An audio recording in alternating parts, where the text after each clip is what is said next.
Hi friends, ఈ ఎండాకాలంలో చాలామంది బీచ్కి వెళ్ళి సరదాగా గడపాలనుకుంటారు. నేను ఇక్కడ ఒక బీచ్కి అనేది వచ్చానండి. బీచ్ చూసారు కదా, చాలా ప్రశాంతంగా అయితే ఉంది. ఇది ఎక్కడ ఏంటనేది ఈ బీచ్ గురించి మొత్తం చూపిస్తూ మీకు ఎక్స్ప్లెయిన్ చేస్తాను. మీకు బ్యాక్ సైడ్ చూసారు కదా, ఆ వంతెన తర్వాత ఇవి వచ్చి చాలా బ్యూటిఫుల్గా అయితే ఉంటాయండి. చిన్న చిన్న మడుగుల్లాగా అయితే ఉంటాయి. ఇక్కడ ఇందులో చేపలు కూడా ఉంటాయి, మీకు చూపిస్తాను. బీచ్ ఎవరికైతే ఇష్టం ఉంటుందో వాళ్ళు వీడియో పూర్తిగా అయితే చూడండి. ఇక్కడ బీచ్ని ఆనుకొని రెండు చిన్న కొండలు అనేవి ఉంటాయండి. ఇవి చూసారు కదా, చిన్న పనుకు లాంటి కొండ.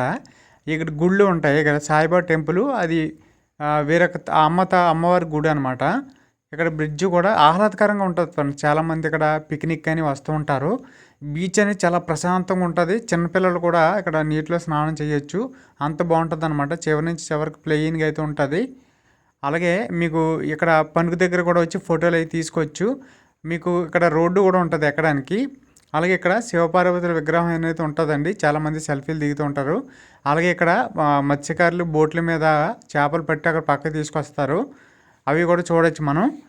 ఇది వచ్చి అనకాపల్లి జిల్లా అండి. అనకాపల్లి జిల్లా రేవుపోలవరం గ్రామం అనమాట. ఇది వచ్చి ఆంధ్రప్రదేశ్. సరదాగా ఎప్పుడైనా మీకు వీలు కుదిరితే ఒకసారి వచ్చి బీచ్ చూసి వెళ్ళిపోండి, చాలా బాగుంటుంది. వీడియో మొత్తం చూశాక మీకు బీచ్ నచ్చితే తప్పకుండా స్టార్స్ రూపంలో మీ రేటింగ్ అనేది కామెంట్ బాక్స్లో తెలియజేయండి. ఇక్కడ చూడండి, ఇక్కడ బీచ్కి కొంచెం పక్కగా రాళ్ళు అయితే ఉన్నాయి, పనుకులు. దాంట్లో చిన్న చిన్న స్విమ్మింగ్ పూల్ టైప్లో నీరు అనేది చేరుంది సముద్రం అలల తాకిడికి. అక్కడ చూసారు కదా, డిఫరెంట్ టైప్స్ ఆఫ్ ఫిషెస్, చిన్న చిన్న స్మాల్ ఫిషెస్ అనేది ఇక్కడ ఉన్నాయి. ఇది వచ్చి మనకి చిన్న ఎక్వేరియం లాగా కనిపిస్తుందండి. పిల్లలు సరదాగా ఇక్కడ నుంచొని చూడవచ్చు. ఇక్కడ అలలు ఎక్కువ ఉండవు కాబట్టి ఇక్కడ చిన్న చిన్న చేపలు చూశారు కదా, చాలా ఎక్కువ అయితే ఉన్నాయి. ఇక్కడైతే నేను చాలాసేపు అయితే స్పెండ్ చేశానండి. ఎందుకంటే ఈ పనుకు మీద కూర్చుంటే చేపలు అటు ఇటు తిరుగుతున్నాయి చాలా సరదాగాన. చిన్నపిల్లలు తీసుకొచ్చినప్పుడు వాళ్ళు చాలా ముచ్చట పడ్డారనమాట. ఇక్కడ మొత్తం బీచ్ అనేది చాలా మట్టుకు అయితే ఉంది. ఇక్కడ అలలు కూడా తక్కువ ఉంటాయండి. కొంచెం దూరం వెళ్తే కానీ అలలు మనం తాకవన్నమాట. సముద్రం అంచుకి అలలకి మధ్యలో ఒక 180 మీటర్స్ గ్యాప్ ఉంటుంది. ఆ గ్యాప్ ప్లెయిన్గా అయితే ఉంటుందండి. ఇక్కడ చూసారు కదా, ఇదే అనమాట గ్యాప్. ఇక్కడ మనుషులు వెళ్ళారు కదండి, అక్కడ వరకు కొంచెం ప్లెయిన్గా అయితే ఉంటుంది. అలలు తక్కువ లైట్గా ఉంటుంది ఫోర్సు. అందువల్ల చిన్నపిల్లలు కూడా సరదాగా నీటిలో స్నానం చేయవచ్చు. లేదా ఇలా చిన్న చిన్న మడుగుల్లాగా అయితే ఉన్నాయి ఇక్కడ పనుకుల్లోనే. అక్కడ చిన్న చేపను పట్టేని చూశారు కదండి, మీరు చూశారు కదా, అందులో ఏ చేపలు అని అనుకుంటారు కదా, ఇవే అనమాట. చాలా బాగున్నాయి. ఇది పట్టుకోవడానికి నాకు 1/2 అవర్ పట్టింది. సరదాగా మీకు చూపిద్దాం అయితే పట్టానండి. చూశారు కదా, ఎక్సలెంట్గా ఉందండి, బాగుంది అనమాట, బుజ్జిగా ఉంది. ఇది పెద్ద చేపలు అయితే అవుతాయి అనుకుంటాను, సముద్రంలో వెళ్ళిపోతాయి. కానీ చిన్నపిల్లలు అప్పుడు అంచులంటే చిన్న చిన్న పనుకులు ఎరకనే ఉండడానికి ఇష్టపడతాయి. ఎందుకంటే సముద్రంలో అయితే ఇవి ఏదో పెద్ద చేపలు తినేస్తాయి కాబట్టి పిల్లప్పుడు పక్కలంటూ ఉండి ఎదిగి అందులోకి వెళ్తూ ఉంటాయి అన్నమాట. ఇది కొంచెం అలసిపోయింది, అందుకే దీన్ని మామూలుగా ఇక్కడ వదిలేద్దాం అనమాట. అది ఎక్కడైతే ఉందో అక్కడ. ఇక్కడ మీకు రైట్ సైడ్ కనిపిస్తున్నాడు కదండి, మా బాబు అనమాట, మా చిన్న బాబు. చూపించాను, సరదాగా కేరందులో కొట్టాడు. అలాగే మనకి ఇక్కడ కొన్ని డాల్ఫిన్స్ కూడా కనిపిస్తున్నాయండి. బాగా అబ్జర్వ్ చేస్తే అప్పుడప్పుడు వస్తాయి అనుకుంటాను. అలలకు కొంచెం దూరంలో ఇలా తేలుతూ ములుగుతూ ఉన్నాయి.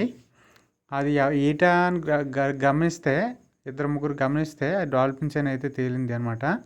చాలా రేర్గా కనిపిస్తాయట. మాకు ఇప్పుడు వచ్చినప్పుడు అయితే కనిపించేయండి.